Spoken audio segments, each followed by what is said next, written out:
Okay, morning, afternoon, whatever time it is over there. I'm going to talk to you about menopause.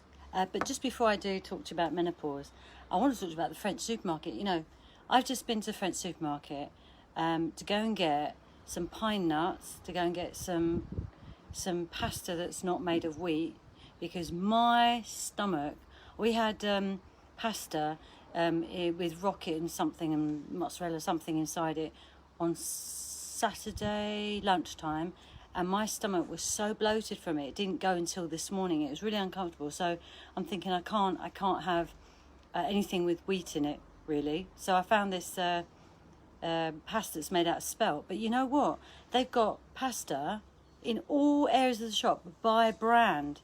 So unless you know all the brands, you know where to look. You don't know where to find it. I'm looking for pine nuts. It was in 4 different places. I mean, how inefficient and unproductive is that? It doesn't make any sense to me. Anyhow, I got what I wanted, but I need to talk to you about menopause because the reason why I have to talk to you about menopause is because A, it's not spoken about enough. Hello, Emily. Hello, Mark. It's not talked about enough, and things are happening to me, and I don't really have any idea why. I've got this great big Bible. It's called Menopause Bible at home. And I haven't got it here, so I can't look it up. But the thing is that I remember when I was 12 years old, when I was growing up, between 7 years old and it could have been at least 25 years old, I had a lot of problem with my joints. I'd go to the doctor, they'd take blood samples, and hiya, and Peter Petru, hello, and they would take samples, blood samples. They would make you do these exercises. I never knew what was wrong until I found these encyclopedias, children's encyclopedias, and it's such a shame. The whole lot, there must have been about 24 volumes, all thrown away. It's only now, like, you know, in my 40s that I realised how important those books are. But anyway, they've gone. But when I looked up, I thought I had nothing to lose. I thought I'd look inside these books, and I found that when you have a period or when your hormones are changing, it can affect your joints and make them swollen. And I'd walk up the road at 12 years old with my hips that were clicking, click, click, click, and it was so stiff. I was like walking like an 80-year-old at 12 years old. And I remember thinking, oh my God, surely it's not going to be like this for the rest of my life. But once I read that book, I realised that encyclopedia, medical encyclopedia, I realised it's a natural thing. So bringing me back now to, so it all stopped, by the way. Bringing me back to now, I've got such bad joint pain, and there isn't really anything wrong. I've been to the doctor, there's no arthritis, no rheumatism. And so it dawned on me the other day that it's the same thing. It's to do with hormones, isn't it? It's the same thing as when I had the problems when I was a teenager. So anyway, my point is that I'm going to now research what food to eat that's going to help somebody in menopause, and also what exercises I can do to help relieve this pain. Because today I started to exercise, but I just couldn't do it. It hurt me too much. In bed, I'm turning over in bed in such agony, and it's not like, it's a very strange pain because it's just like all my bones ache.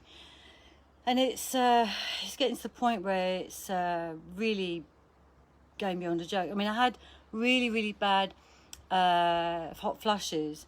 And I remember one day, the last straw one day was I was at a business networking meeting. I had this blue dress on. Well, it was a sky blue dress, but it was dark blue by the end of it.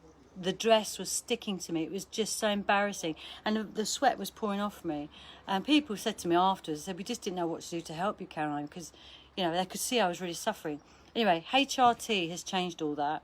And now I don't get the hot flushes in the day or at night. I mean, at night time, the hot flushes were so bad that I'd have to go to bed with a towel underneath my nightie from there, folded all around up to my back, so that when I sweated, at least I could throw away the I'm not joking, soaking wet towel. And at the time, luckily, I didn't have a man with me, because what I would do in the future afterwards, I would just literally change sides of the bed so that I'd go in the dry bit. But I mean, anybody that with a husband and got them next to you, what do? The bed is absolutely soaked. So anyway, the HRT stopped all that, and I went through a few HRTs. Some of the HRTs actually induced a period again, but the one I've got now is called Sandrina, and it's a gel that you put on the upper half of your body. No, sorry, bottom half of your body. One leg one day, one leg the other. And that seems to help, but it doesn't help at all with my bones. So anyway, I'm going to do some research on food and on exercise and see what I come up with. So, oh, have you? Emily, you seem too young to be having night sweats, crikey. Mine did start for a few years before, quite a few years before. I even changed my bed thinking it was the material of my mattress that was causing it, but now I know. But you see, no one tells you that. No one tells you. I mean, even my mother didn't know. It's like, admittedly, my mother didn't have menopause at all. She had no, she was a little bit depressed. She got a little bit depressed, but she never had night sweats. She never had mood swings as such. That's probably why she couldn't tell me. But even when I went to the doctor, they didn't say to me, oh, you'd be menopausal, that's why.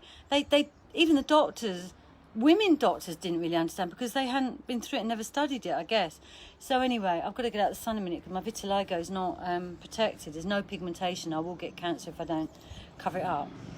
So that's what I'm going to do, folks. So I'm going to come back to you tomorrow morning with my research on whatever I found yesterday. I'll go one thing at a time, but I need to do exercise that's going to help my hips. Even like stretching exercises for hips really hurts me. I mean, such a lot of bonjour chérie, a lot of pain.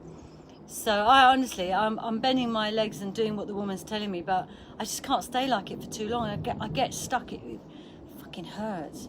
So anyway, I'm going to see what I can find out. So I will see you all later. Thank you for joining me. And I'm not going to do exercise today because I feel like I need to give myself a break. But I will be back tomorrow morning, as usual, doing my exercises.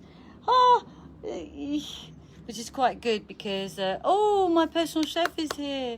Our dinner's ready. Oh, my goodness. Oh, hello, Irvine. How are you? This is my lunch today. Oh, I'm having meat. Oh, okay. He says I can leave it if I want. But this is my lunch. And it is, I don't know if you can see